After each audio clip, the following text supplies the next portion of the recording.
Hello, ladies. Welcome to Women Seeking Wholeness. I'm Cherie Burton, and this is a podcast for women who long to feel, express, and be who they truly are. Heart, mind, body, soul, spirit, everything. And today we've got a really interesting topic. We're kind of piggybacking from last week's episode with Natasha Parker, continuing the conversation with women and sexuality, and how sometimes religious structures and institutions can create unhealthy paradigms around what that is and what it should be to keep one emotionally and mentally healthy. Dr. Jennifer Finlayson Fife is an expert on sexuality, particularly with Mormon women and sexuality within the Latter-day Saint community. And for those of you who are not members of Mormonism, which most of my listeners are not, it's a very unique heritage, happens to be my heritage, but this issue is pervasive across most all religions, and I would say even the larger culture.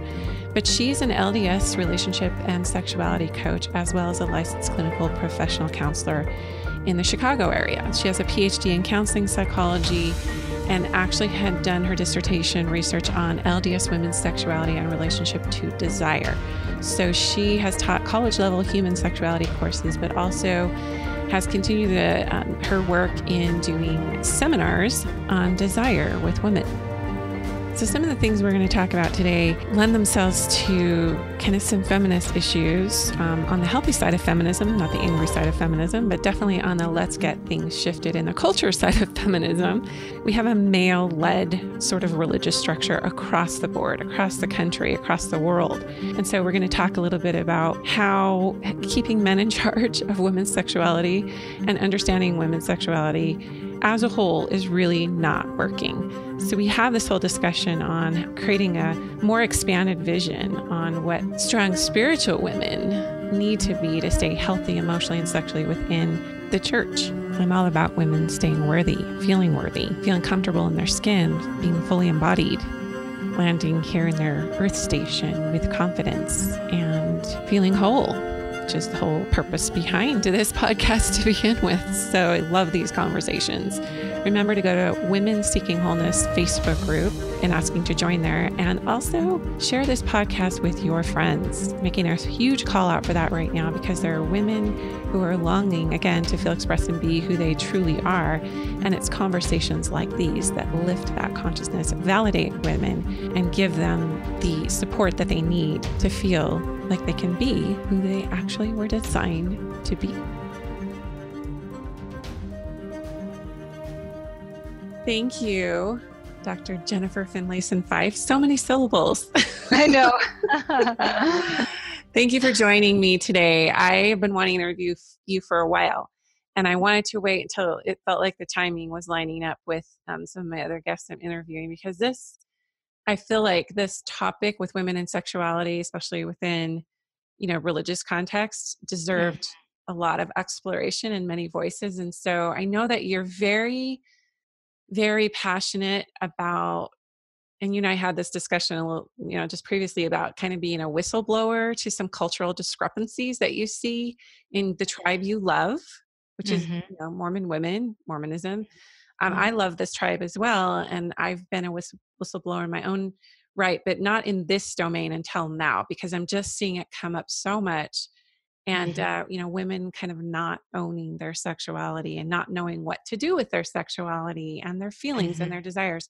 So what have you seen? I mean, we can kind of, we can talk about what you've seen with your clients, excuse me, but what I'm most interested in starting with is kind of your personal journey and why you even felt to do your doctoral dissertation on desire within Mormon women. And exploring that, like, why was that even a thing as you went into your career, and how did that kind of grab your attention? Sure.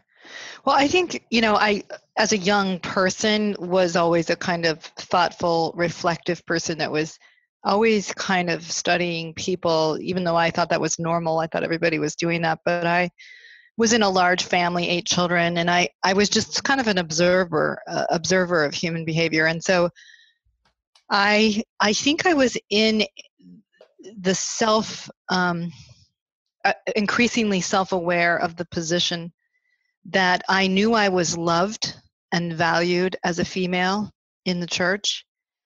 And yet I could see that men were valued more. Mm-hmm. So there was this experience of, I knew I mattered and I knew God loved me, but the men mattered more. They had the priesthood, God was male. Polygamy was something that I learned about in middle school and was quite horrified to actually try and make sense of a God who would say that's the higher way, because when I was growing up, we were somewhat unapologetic at the time that this was the higher order in heaven. Yes. And so that was just kind of mind bending for me. And then I think I also, my parents had a very typical, I don't know if typical is quite the right word, but they really lived out the ideals that I was learning at church. My dad was the stake president. He held church positions. He was a good man, right? But he was very much the stereotypical church leader and more stoic. He was the breadwinner. He was definitely the leader of the home. My mom was the homemaker. She loved being a homemaker. She literally baked bread. She was attractive. She loved being a mother. But I could see the power differential between them. I knew my dad was the one who had, he got the bigger vote for sure. And my mom was seen as a step down from him. They both saw her that way. And so I loved my mother. I felt closer to her than my dad. I wanted to become her in the sense I knew I wanted to get married. I knew I wanted to have children, but I was deeply ambivalent about taking her position because I saw it as a relatively powerless position. And this was not just something I was learning in my own home. I would go to church and I would learn that was the ideal way, that you take your husband's name, you forsake your career, you forsake your development for the betterment of your family, and that's the kind of ideal way to be a female. And I wanted to be the ideal because I wanted the status of that. I mean, for lack of a better way of saying it, I wanted to be what other people that I loved expected me to be. Right. But I felt like I was walking into a trap. Mm-hmm. And so I was terrified of it. And I also had the experience of really feeling God in my life, feeling loved by God, feeling in many ways that truths, principles that were being taught to me at church had a lot of profundity in them, that there was a lot of that was meaningful for me in finding meaning in life. And so I was trying to reconcile both this experience of a sense of identity and purpose and a God who loved me with this sort of second class status of female and how to make sense of all that. So I think the added thing was I was in a family that, while in many ways traditional, was not, in many ways allowed a lot of autonomy among the children of thought of, we all kind of provided for ourselves from age 12 on, which sounds kind of ridiculous, I think, to the modern ear. But that is to say, my dad was a professor. My mom didn't work. There were 8 of us. So it was kind of like anything you wanted above your basic needs, you would have to provide for yourself. So I wanted contact lenses. I found a way to earn those contact lenses when I was 13 years old. That was just a typical kind of thing for all of us.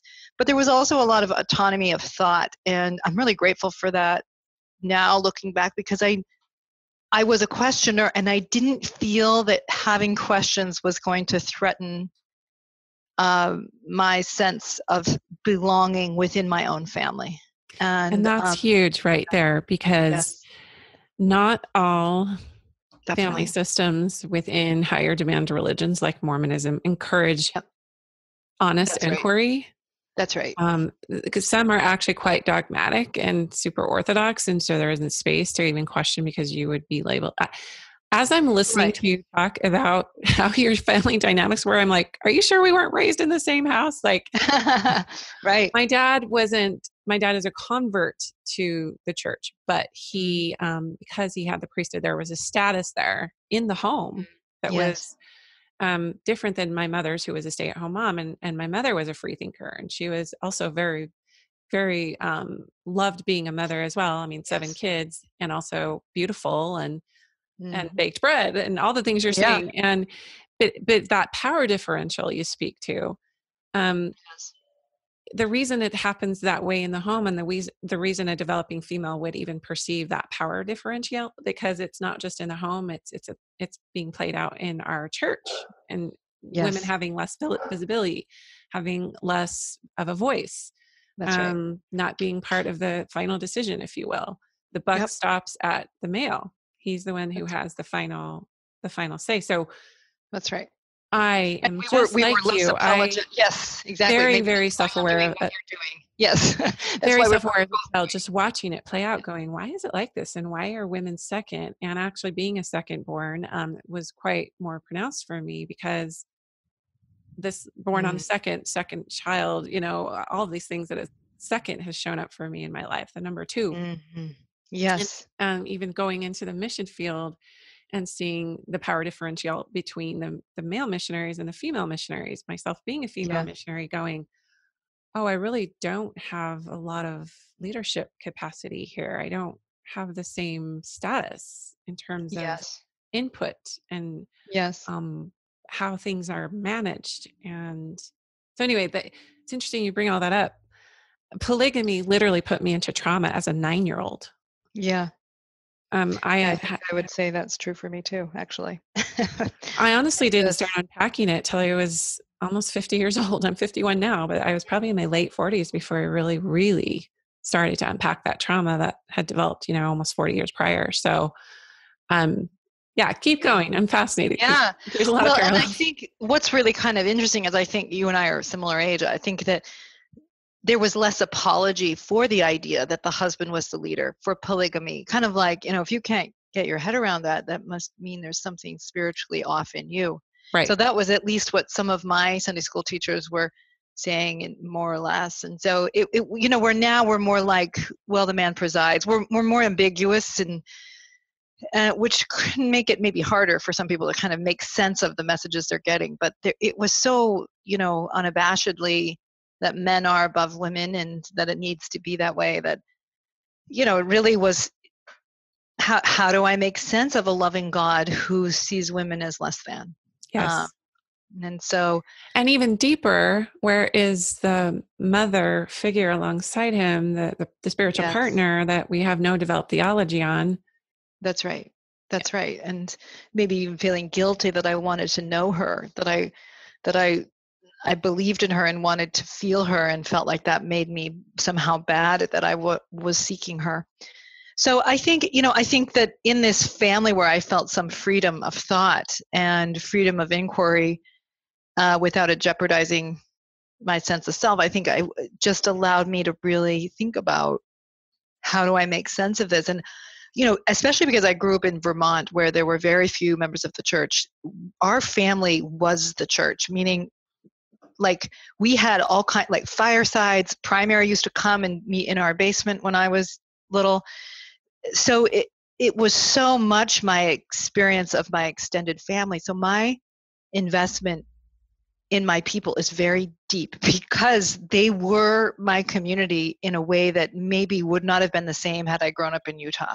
Yeah. I know that sounds sort of strange Oh, I because get it. I there's get it. more Yeah. people, but this was more like, this is my group within this larger cultural experience of feeling like I don't belong, because I definitely felt like you know, that I was among the Gentiles, and that I was, in this, I was different.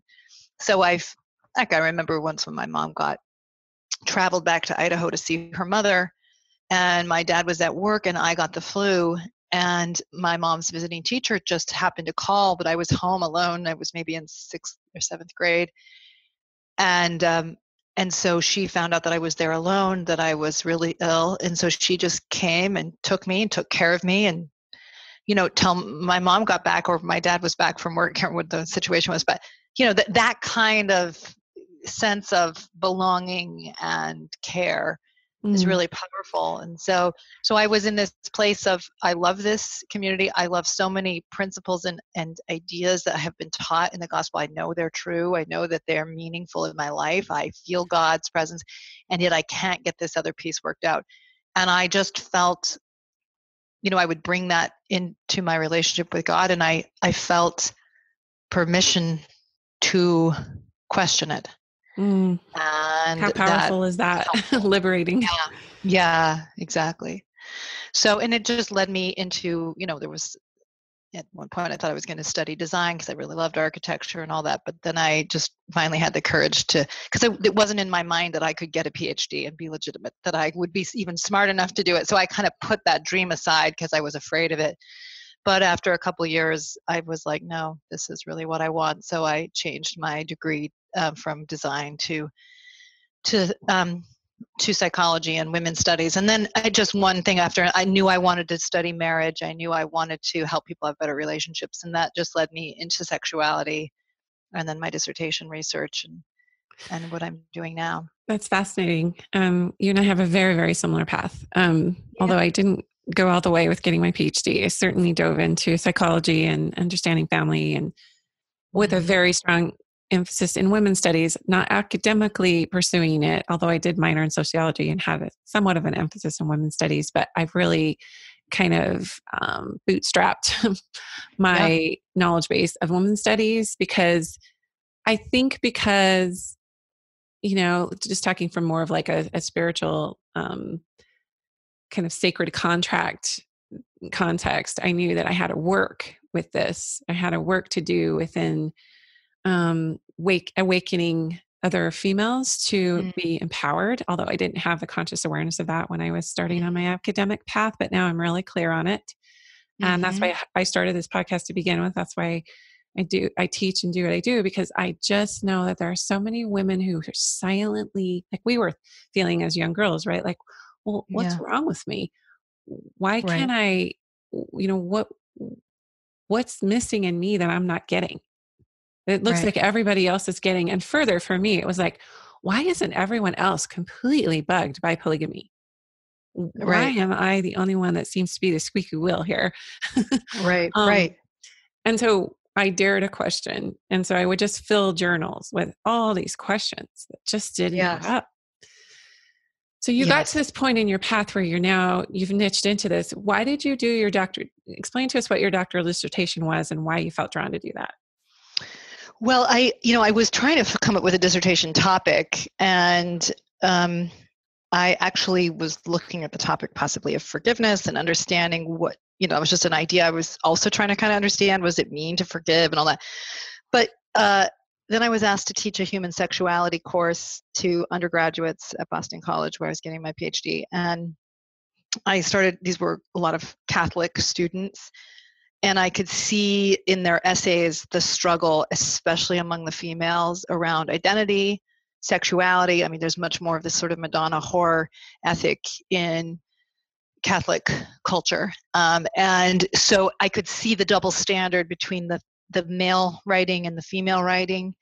And I had friends who were getting married who were not having good experiences. I was dating my now husband at the time, and I was just thinking about, there's a lot of good things to, like in many parts, I really valued the law of chastity and this idea of waiting until marriage, of having a committed, intimate relationship.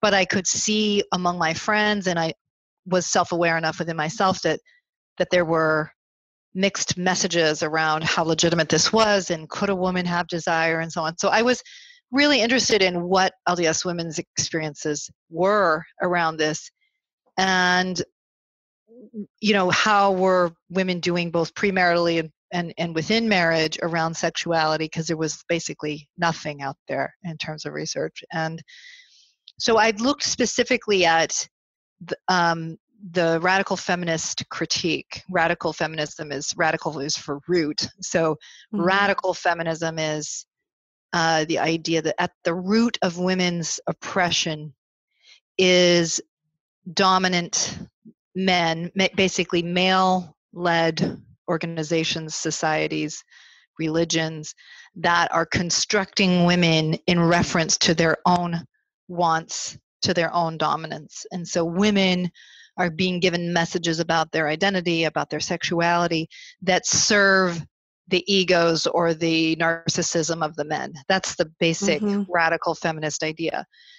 So I took that critique and analyzed it, thoroughly, and said, basically, this critique would suggest that Mormonism, even though it's a benevolent patriarchy, because it's a male-led organization, because men are the ones that define in a sort of official sense what female is, what the ideal female is, what the ideal male is, and how each relates to sexuality, is this ideology of gender roles as prescribed by this group of men. And I don't mean just church leaders, I mean like, that men lead the home and all that. Basically, are women internalizing their sexuality and their identity in ways that are consistent with this critique? Or is the church a different case? Meaning, because it's benevolent patriarchy, and is this protective of women to have men that are invested in committed sexuality and so on? So I wanted to see through that lens. Explain what you mean by benevolent patriarchy, because I'm very familiar with the term benevolent sexism, and I'm thinking this is where you're going. Yeah. I think, benevolent, so you've got like more overt forms of patriarchy. If you were to take radical Islam, fundamentalist Islam, that would be a more overt form of patriarchy, which is, will literally like perform clitoridectomies. You can't have your sexuality. We will dominate, abuse you, take advantage. I mean, I know I'm maybe right. Yeah, totally. Right. But that's a more overt form of domination. Benevolent patriarchy is men still lead, men are in charge, but the benevolent part is we are protective.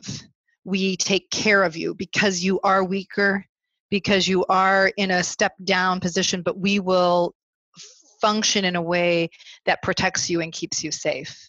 Got it. So there's a better intention in it, but it's certainly not about equals relating perhaps in different ways as male and female, but more of a paternalistic or protective framing.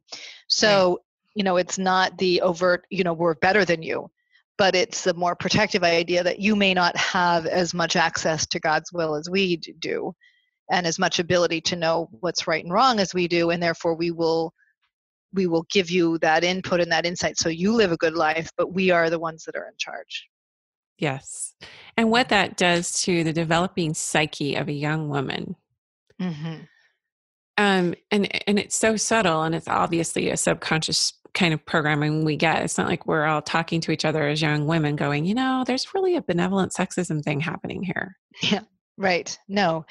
And I think that in a lot of ways, I think, men and women as groups are different from one another. And women, girls are more attuned to the thoughts, feelings, desires of others. It's probably part of what allows it's it's biologically adaptive for women to be more wired up this way, because it's what allows them to get themselves out of bed at 2 a.m. to keep their offspring alive. Okay. Yeah. So they that is to say, I think women as a group tend to be more attuned to what other people want from them. But in a patriarchy, what at least feminism would argue is that tendency gets exploited by basically saying, these are the things you need to be, this is how you need to operate to be the most desirable or ideal female. And so I talk in a lot of the online courses I do and workshops and so on about, men are taught about desire and women are taught to be desirable. Men are taught agentic positions of choosing and acting, and women are taught positions of being acted upon. And so it's easy, especially if you're a female and you experience that men are the ones in charge, and you're very attuned to what the men around you want, or the adults around you want, to start conforming your behavior into the shape that's going to give you some sense of status or belonging or safety. And so that is a way in which you just sort of unwittingly can lose track of the issue of, what do I desire? What do I think? What do I feel? What do I want? And those are very important questions for developing your strength. Yes. And it's interesting to hear you talk about this, because this isn't just relegated to Mormonism. I know this is pervasive across many Christian cultures and other religions, but I remember seeing something that went viral. It was like an image that went viral. And it was, I'm not even sure what Christian denomination, but it was a conference being held. And they had, just a short title and picture on this flyer of each of the speakers. And the topic of the conference was being a woman of the Lord, being a good Christian wife and mother or something. And all of the speakers were men. Yeah, right, exactly. And so Exactly. everyone's like, what the? And so that went viral. But also Yeah. there's a prevailing ideology Mm-hmm. in the Christian community of I am second. And it's not just for women. It's Right. actually, and I get it, like God first, we come second. But for women, it's almost like we're third. Yeah. And so it just becomes this whole it's really interesting you say about being acted upon. I hadn't really thought of that context before, but it's totally true. Um, Yeah. yeah. And Yeah. I see the disparity too, just in visibility outside of like what the expected behaviors are. It's like, where are the real voices of feminine Yeah. leadership? Yes.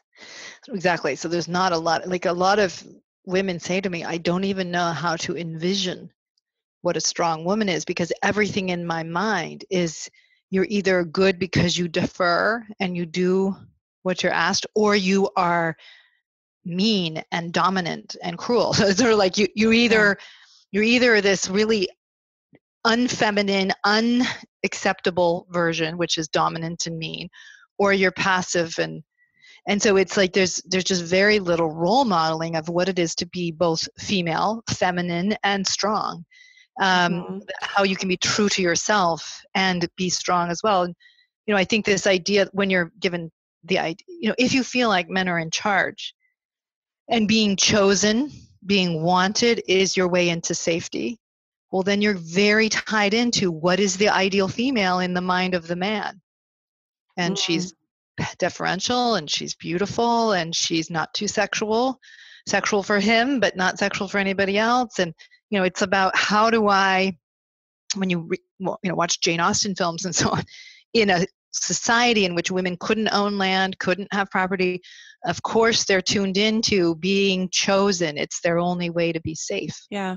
It's their only way to find security. And so everything's about being desirable, but it robs you of the ability to assert your own mind and your own desires and to think about in your unique God-given mind and body and reality, how do you choose and act and bring strengths to bear on your life and in the relationships that you're in. Instead, it gets wasted away in the question of what does everybody else want me to be? I think we really don't have a way to look at a woman as both holy and sexual. No, we don't. That's exactly what my work And is that's how do you powerful, bring brave work. sexuality? Yeah, and very, very meaningful work. Because the question is, so many of us think, and I think men think this too, is that you can't be good and sexual. I mean, Mhm. men, grow up learning the idea that masculinity and sexuality are kind of inherently linked. Real men want sex, kind of idea, and but femininity, it's considered incongruous. That the really feminine woman doesn't really have a thought for sexuality because she's naturally desireless, needless, and wantless, and accommodating of others' wants and needs. And so her femininity gets expressed perhaps in being in response to her husband's desire and being there for him, but she's not full of desire. And so that's sort of, and so if you are a woman and you're thinking, I do have sexual feelings, what's the matter with me? I mean, this is what a lot of Yeah. women would feel. They'd push it down because they don't want their sexuality to interfere with their desirability, because that would make them, at risk in a sense for not being chosen and given that kind of social status of being wanted. And so a lot of people feel like I can't have this be a part of me. I think men understand their desires can be a part of masculinity, although at least in the LDS church, there's, I think, a lot of ambivalence about, is there a way to be sexual and good? Because we really link sexuality with evil. We Yeah. make the two, what's the word I want to say? We confound the two pieces. We make them very much one and the same, that sexuality is Satan's playground, as opposed to there are ways to be in relationship to your sexuality that create strength and goodness and peace, and ways to be in relationship to your sexuality that create confusion, conflict, turmoil, and self-betrayal and betrayal of Yeah. others. Well, in Mormonism in particular, I think where I see the most damage happening are the worthiness issues that start very young, like, Yes. and they're all centered around sexuality. Yes. Um, Exactly. well, do you want to speak to that a little bit? Yeah. Well, I do. Again, it's back to this idea that, if you were to take any sacrament meeting during the sacrament, anybody that's thinking about their sinfulness, I would take a bet that about 90% of it is around sexuality. Mhm. Yeah, I would. And Yeah, that's a dramatically wrong way of thinking, in my opinion, because it's not the existence of our sexuality and desire that undermines us. If, in fact, being in a panic about that is like we're throwing all our strength away because we're constantly obsessing about the presence of something that God gave us, which is our desires and our feelings. What I think we need to be more concerned with is how we're in relationship to our lives and other people. And are we creating goodness through how we are relating to the people around us, and including how we're in relationship to our sexuality? Are we bringing integrity to those choices, but not this? What I think we set up is this deep anxiety about the presence of desire, about the presence of sexual feelings, and start pathologizing it and really driving a division within the minds and psyches of a lot of adolescents, and it's actually horrible. creating the problems that we then see emerging. So we are complicit in creating the problem, because if you problematize, let's say at age 12 we were to start saying to everybody, if you are even drawn to chocolate cake and you even like ice cream, you're sinful and Satan has gotten your heart and your mind, and so the next time you're at a birthday party, just keep your eyes away from it. Well, you drive obsession. Yes. Right? You drive Don't in. think about a pink elephant. Just Yeah. never think about a pink elephant. Yeah, and so you drive this paradoxical obsession where you're either like in a anorexic position or in a bulimic or compulsive overeating position, where you drive it into, rather than, like, of course you're going to feel those feelings, of course that looks good. Can you be in relationship to food or sexuality and desires in a way that makes you stronger, that allows you to be the kind of person and adult that you want to be? How do you relate to these pleasures in a way that blesses your life and the lives of those that you're in relationship with? Not the presence is a problem. Yeah. And so when we get really fixated on that, we drive people into compulsive behavior and then ask them to go to their bishops for eternity to try and solve it, and it's never solvable. Yeah. And even the programs that I see starting up, for instance, to help young men with masturbation and pornography are exacerbating it because they're trying to Yes, fight it rather than work with it. Um, exactly. they get stuck in this loop of such shame, and the shame Yes. continues to perpetuate. I'm curious because I know you do desire workshops for women. Hmm. I want to come sometime. I know you Yeah. are you in the Chicago area? Chicago. Yeah, Yeah. exactly. Hmm. So, But but I know you do this throughout the country. So yep. tell me, I mean, without giving away all your intellectual property and, the heart and soul of what you're about Sure. with that, like, I'm curious about how you help a woman foster desire without shame. Well, what I would actually do is, I think one of my basic arguments is everybody has desire. I mean, and I don't mean just in the sexual realm. I just mean, well, let me back up a little bit. The eros energy is fundamental to being alive. And by eros energy, I mean this sort of creative, life-giving energy of engaging in the world, creating, thinking, developing, acting. That's the energy of being alive and awake. And it's at the core of the word eroticism, right? So having good sexuality isn't about you've figured out how to sort of flip this switch and make yourself want things and make yourself do things with your spouse. It's a way of fully embracing your personhood, your sexuality, your desires in your life, and being awake and alive and well. That's the woman that wants to be sexual. And she wants to be sexual not because she's going to do what her husband wants. She's alive and awake, and she's creating something with her spouse. She's Mm-hmm. bringing herself into the sexual relationship because she is her own person. So the first thing I'm doing is challenging this idea of women being in response to other people's desires as a way of being female. That's how a lot of people are even coming into the seminar, is How do I produce this desire I'm supposed to have so I can keep my husband happy with me? It's the wrong framing, and it's designed to, it's unanswerable because the paradigm that they're operating in prevents them from the solution. Mm. That's so interesting. I actually follow a couple of other spiritual teachers, feminine leaders in different domains, kind of thought leader type women, and they're all saying your sexuality is for you. It's not for your spouse first. Like Exactly. just because you're in a partnership, you don't, I guess, outsource your own sovereign sexual energy. Yeah. It's yours. It's for you. So what would you say to somebody who doesn't have a partner? Okay, let's go back to the worthiness interviews first before we tackle that, because I want to kind of frame this. Let's say that you haven't had the opportunity to get married and you're well into your 30s or 40s or even 50s. Maybe you have had a spouse pass away, and you had a great sexual relationship, or maybe you've never had a sexual relationship. And so you just haven't had the opportunity to find a partner, but you want to stay religious and you want to stay pure and all those things. But you have to pass a temple recommend interview, or you have to go through in the Catholic tradition, you would have to go to confession, right? Many religious systems are against masturbation or self-pleasure in any form. How would you work with a woman who's kind of in that space of like, because I have a radical view on it. I understand it can go away. And you're the third person I've interviewed about this. And the other two women that I talked to are really aligned with what I feel about it, which is it could go a little crazy where it's almost like self-abuse or an addiction where you really don't need a partner and you're just like, I'm good. But then I have a radical view in the sense that I don't believe the church should be involved in anyone's sexuality, period.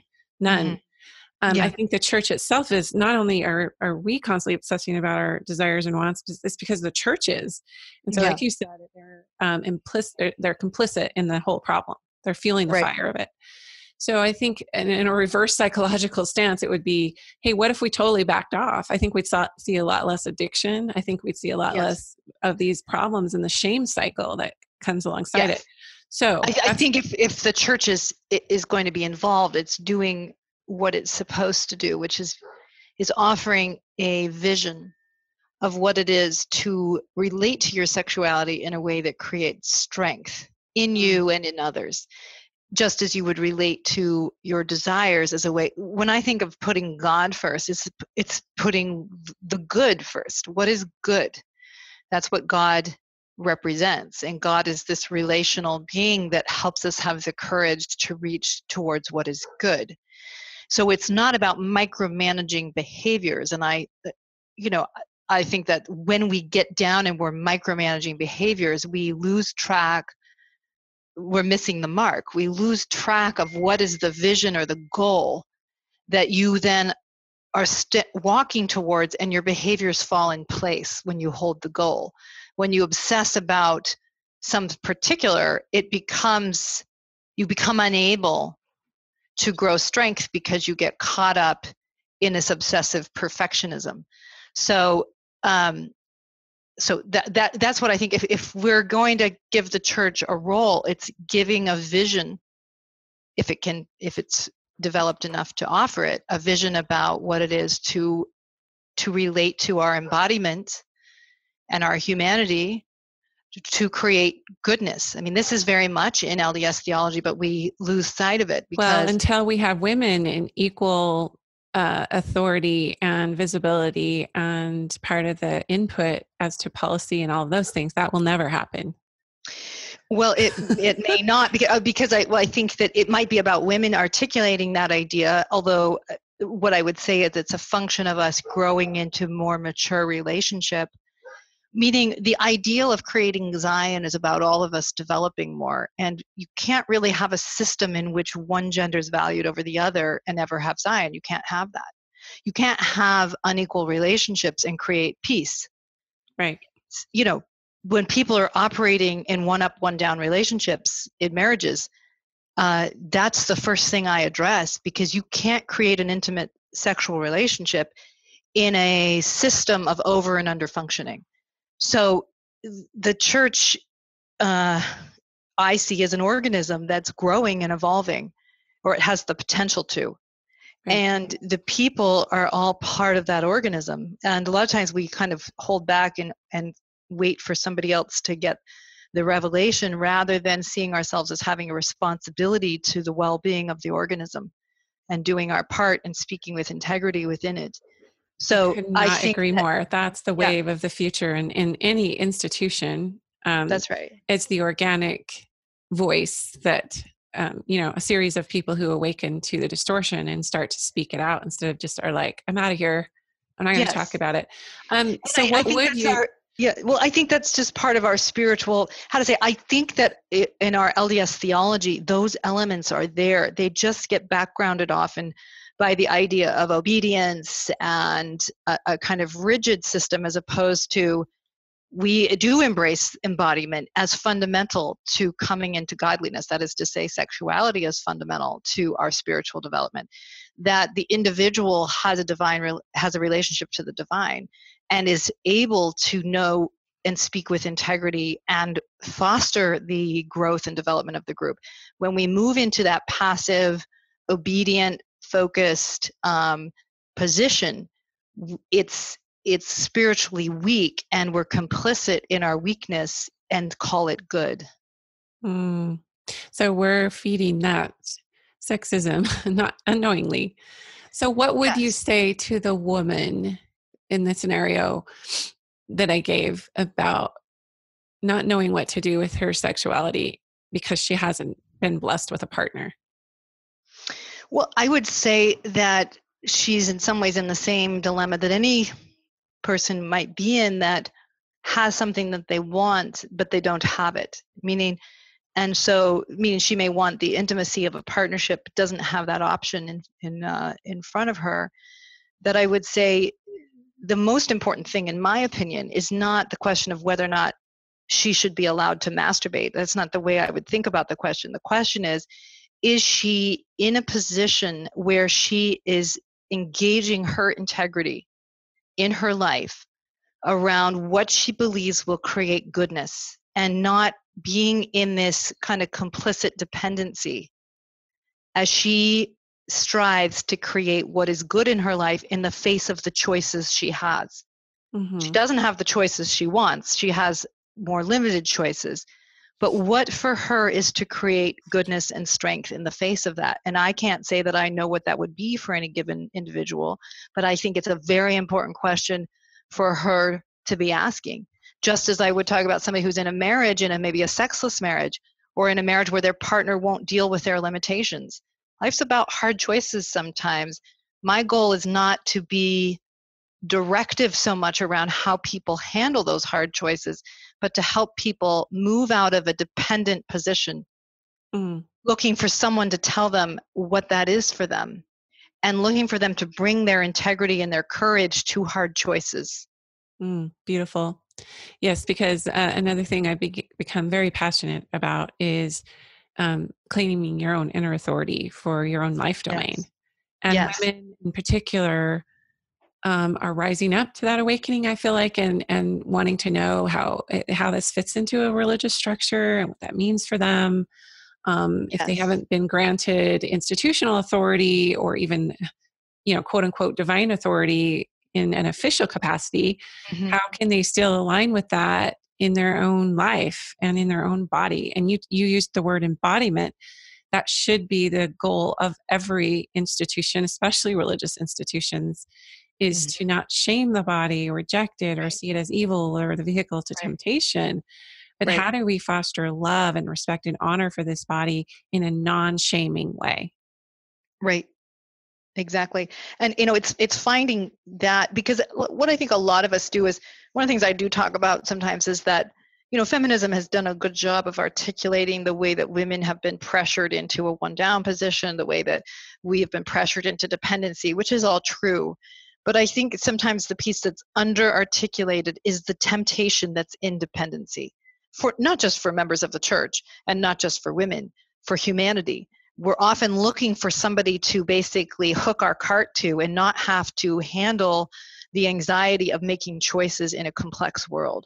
We want somebody who's going to solve our problems and give us a sense of security. That's, what gets exploited in politics a lot, right? And so a lot of people might, even leave the church, but then they go and find some other ideologue to follow, rather than the difficult work of taking deeper responsibility for our lives.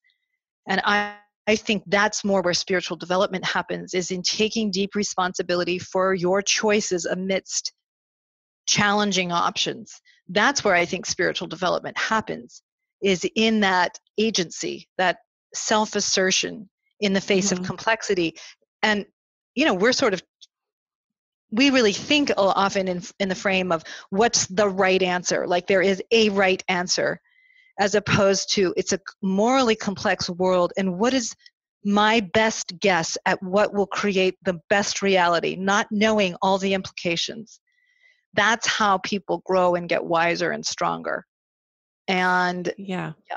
Mm-hmm. I love that. I think, it was just yesterday that, and because I do have college age students and I live in Utah County, which is kind of very much predominantly Mormon LDS. Just yesterday, the church redacted a statement that was misunderstood, and BYU campus went into this uproar. LGBTQ students at BYU who have kind of been closeted around showing any kind of dating or affection because it was part of the BYU honor code, that they not, when the church did their policy changes within the official church handbook. Some of the professors and students took, licensure to show public displays of affection within homosexual relationships. And so anyway, they recanted it yesterday in an official church letter, and a lot of the BYU students, it was so interesting to see the division, but some of the BYU students were picketing and others were blasting the picketers. And so I saw all this perpetuation of shame. And I don't know if you're familiar with what happened yesterday, but I'm not really, actually. Okay, I know there was some. Yeah, I just had a sense of the letter that came out and that people were upset, but I don't know any of the specifics. Yeah, so they did a live stream of some of the picketing and people who were protesting. And I know this podcast will air a couple weeks after this fact, but the gist of all of this is that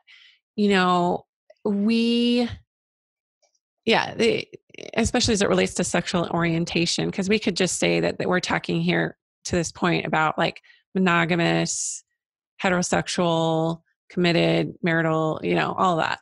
But then there's this whole other demographic, right? The marginalized who are trying to understand their sexuality and their gender identity. And that really compounds the other shaming factors. Right. Absolutely. And so what's your question? Yeah, no, I was just going to say, like, maybe you could speak to that, just the identity confusion on top of the shaming that already exists for everybody. Yeah.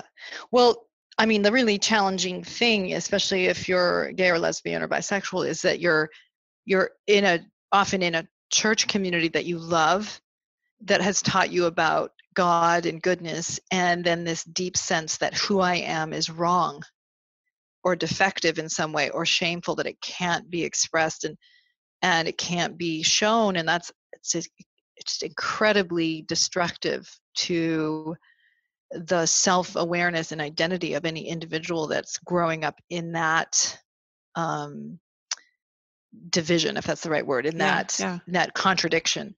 And often this is happening without anybody really being aware, because it's something they know about themselves and they're trying to make sense of it. And every time they hear a message that teaches them that who they are is wrong, to be able to make sense of oneself and who God is really deeply impaired. And so at a minimum, we owe our LGBTQ brothers and sisters profound compassion for what they're trying to reconcile within a community that they love, that hasn't grown up enough to make room for them.